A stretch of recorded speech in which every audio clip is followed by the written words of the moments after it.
my pastor Greg at Bear Creek Baptist Church, and I'm going to ask him a couple of questions about Jesus' return.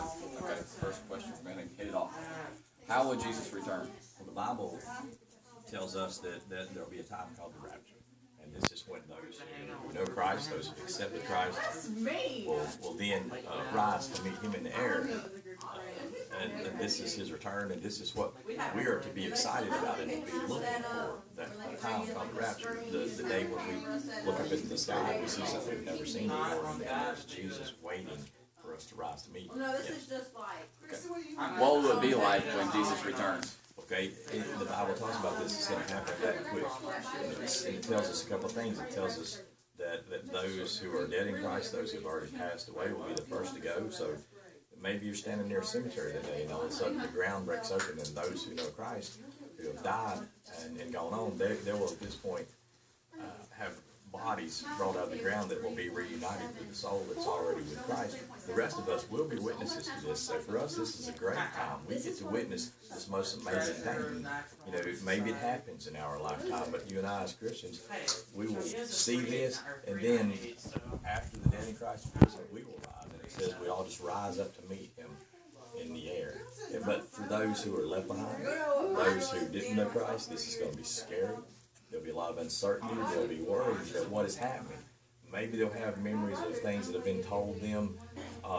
They remember hearing somebody say that this was going to happen someday, and they'll start believing it. But for them, this chance is past. They'll have this opportunity after. It'll just be a lot tougher for them. But for those left, it'll be very scary, very uncertain times. What are some signs of the return? Well, over in Matthew, Jesus talks about this, and basically it's this, though. You start seeing the world deteriorating, and every generation believes that Christ could come in their time. You know, we see it now. We see the turmoils and the trials and the troubles all around the world. You know, wars. I think the Bible says something about wars and rumors of wars. Well, all over the world there's something going on. There's conflict somewhere. So those could be signs.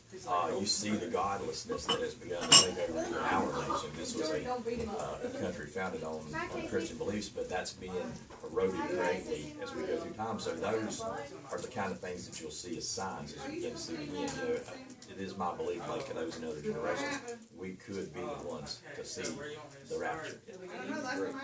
Why will he return? Why will he return? He promised.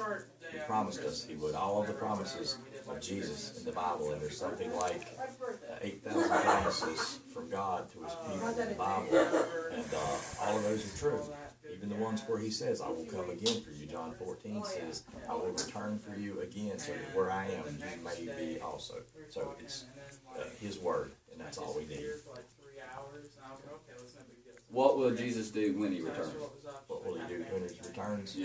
He will gather his people, that's us, and take us up with him. There will be a time when he comes back again with all of us, and that will be a great battle where evil will be ultimately defeated. But the first time he comes is simply the one we discussed earlier. It's that rapture, that great day. This is the toughest one that I could think of, and this is the one I placed my whole blog about. So, and I couldn't answer it, so I wonder if you can. Does Christ come before or after the tribulation? Before. Before, absolutely, I believe before. Yes. I don't think that you and I as Christians will never know the tribulation. We'll never see it. We have basically what the Bible gives us as far as the knowledge we'll have of it, but as far as being here and witnessing it, no, we're gone. Those who are Christians have already made that decision. We've already secured our spot. We'll be gone for that. Yes. Yeah. Thank you. Thank you. Makes me wonder what else she lied about. I thought I'd be like, hey. Okay, just to point out, this is why I don't make this. If I had like 6 hours. Crying. I hope you didn't erase it. No, he didn't.